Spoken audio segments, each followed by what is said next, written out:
भारत पर पहले 50% टैरिफ लगाया और उसके बाद अब डोनाल्ड ट्रंप ने एक रात पहले जब भारत के प्रधानमंत्री को दोस्त बताया था और उसके 24 घंटे के बाद एक बार फिर से ट्रंप ने एक तरफा कार्रवाई करते हुए भारतीयों के खिलाफ एक बड़ा फैसला ले लिया है। हालांकि ये फैसला विदेशी नागरिकों के लिए है, लेकिन इसमें सबसे ज्यादा प्रभावित भारतीय होंगे, यानी करीब 70%।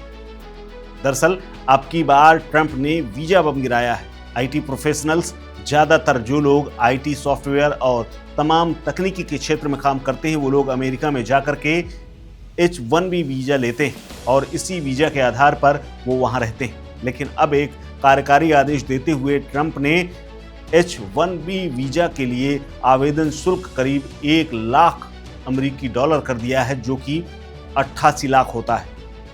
ये अब से पहले मामूली खर्च पर मिल जाया करता था, लेकिन 88 लाख रुपए, जरा सोचिए कि कोई कंपनी किसी एम्प्लॉय को लाने के लिए अपने ऑफिस में, अपनी कंपनी में काम कराने के लिए एक साल में 88 लाख रुपए क्यों देगी, वो भी सरकार को।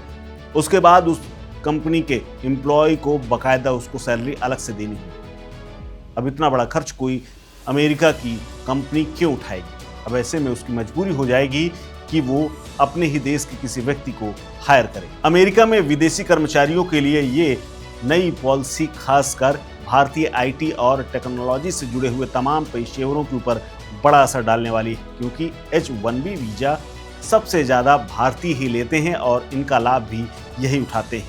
लेकिन अब सवाल ये खड़ा हो रहा है कि अमेरिका की तमाम बड़ी कंपनियों में CEO से लेकर के निचले स्तर तक के कर्मचारी भारतीय हैं, चाहे वो सुंदर पिचाई हो या फिर सत्या नडेला। गूगल से लेकर के माइक्रोसॉफ्ट तक में बड़े बड़े पोस्टों में बैठे हुए हैं। तो क्या इन पर भी कोई असर होगा? क्या इनकी भी नौकरी खतरे में आ जाएगी? ये अपने आप में बड़ा सवाल है।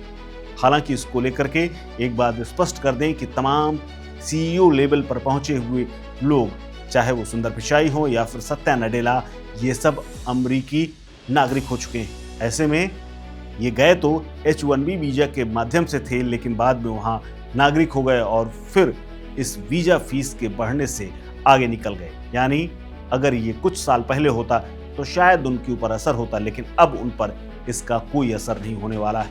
ये कार्यक्रम उनके करियर के शुरुआत में फर्क डाल सकता था, लेकिन अब वो चूंकि अमेरिका के नागरिक हैं, ऐसे में उनके ऊपर कोई असर नहीं डालेगा। हालांकि एक बात और है कि नडेला ने एक वक्त में अपनी पत्नी को अमेरिका लाने के लिए ग्रीन कार्ड छोड़ करके H-1B वीजा लिया था। सत्या नडेला और सुंदर पिचाई व्यक्तिगत रूप से H-1B वीजा शुल्क का न सिर्फ समर्थन कर रहे हैं, बल्कि ये भी कह रहे हैं कि उनकी कंपनियों के खर्चे, टैलेंट की भर्ती और चुनौतियों का जो सामना होगा वो उसके लिए तैयार है। यानी अपनी तमाम कंपनियों को लेकर के भारतीय जिनमें हायर होते थे, विदेशी लोगों को हायर किया जाता था, उसका समर्थन करते हुए इस वीजा पॉलिसी के साथ खड़े। आपको बता दें कि कुछ दिन पहले ही ट्रंप ने बाकायदा एक भोज का आयोजन किया था, जिसमें तमाम बड़ी कंपनियों के CEO लेवल के अधिकारी पहुंचे थे। दरअसल H-1B वीजा शुल्क में बढ़ाए जाने के बाद भारतीय तकनीकी पेशेवरों के लिए अमेरिका में जाना,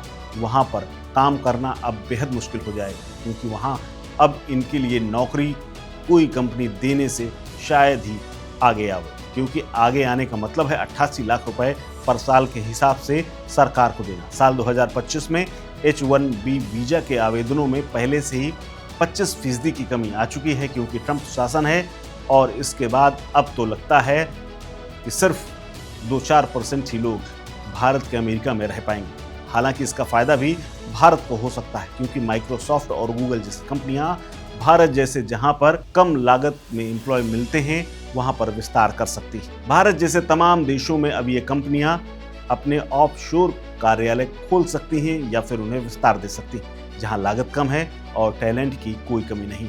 ट्रंप प्रशासन का कहना है कि इस कदम से ये सुनिश्चित हो रहा है कि अत्यधिक कुशल और जरूरी स्किल वाले विदेशी नागरिक ही अमेरिका में काम करें, बाकी जगह अमेरिका के लोग ही काम करें, क्योंकि विदेश से आने वाले लोगों को $60,000 में काम चल जाता है, जबकि यहाँ के स्थानीय जो लोग हैं उनकी न्यूनतम सैलरी $75,000 रखी गई। फिलहाल इस खबर में इतना ही। अपडेट्स के लिए बने रहिए वन इंडिया हिंदी के साथ। नमस्कार। Subscribe to One India and never miss an update. Download the One India app now.